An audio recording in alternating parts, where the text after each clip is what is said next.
Good evening, everybody. Hope you're well. Actually, I say good almost midnight. But I received a statement from Rusty Hardin, the attorney for Deshaun Watson, as Watson beats another sham lawsuit filed by famed class action super lawyer Tony Buzbee.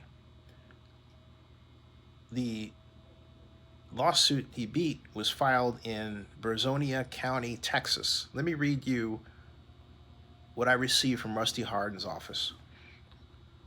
We are thrilled that Brazonia County grand jury cleared Deshaun Watson of the one remaining criminal allegation. We've known all along what people who learn the facts also know. Deshaun committed no crimes.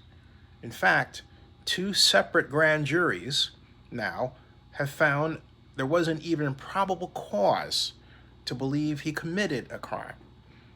Once the Harris County cases were concluded, we informed the Brazoria County, or excuse me, we were informed that Brazoria County intended to present their case to a grand jury on Wednesday, March 23rd. That's today. Yesterday, I'm sorry. We and the complainant were offered the opportunity to provide any information we wanted to the grand jury. It is important to note that both we and the Cleveland Browns know this grand jury presentation was pending and attempted not to discuss it publicly until it was completed. Now that the criminal investigations and two different grand jury presentations have been completed, I hope the public and the media will take to heart the closing statement from the Brazoria County District Attorney's letter citing, accordingly, this matter is closed. It is time to let the civil litigation proceed at a normal pace and for Deshaun Watson to take his place as the quarterback of the future for the Browns. I am fully confident that the Cleveland community will discover that Deshaun Watson is not just a great quarterback, but also an incredibly decent person they will be proud to have represent their city. And that's from Rusty Hardin, sent to my email address 3 hours ago by his legal team.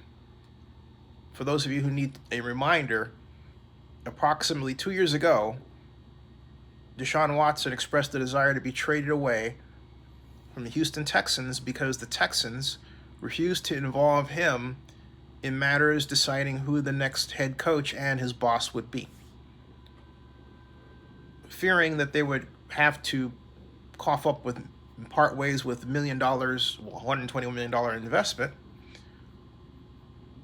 the Texans, it is alleged, secretly sought a way to discredit Watson in the public eye.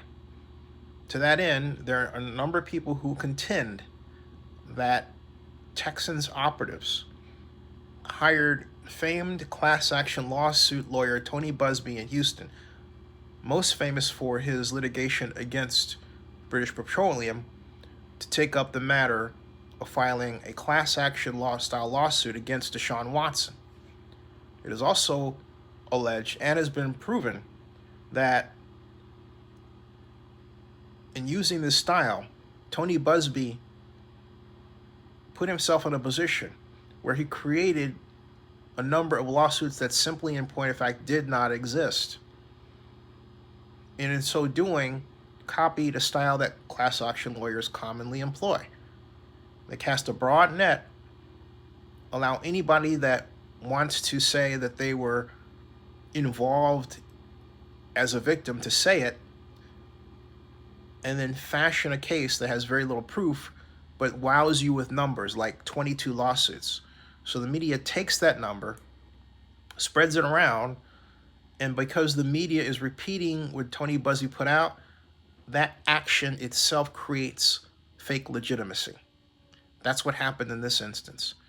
But for a time, it seemed the damage was done. Deshaun Watson's trade value was thought by some to have been wrecked. His ability to gain a fantastic contract ruined for the rest of his life. Of course, we see now that with the Cleveland Browns giving him a 5-year, $230 million record-setting contract, that's not the case. Subscribe to Zenny62 and bookmark oaklandnewsnow.com.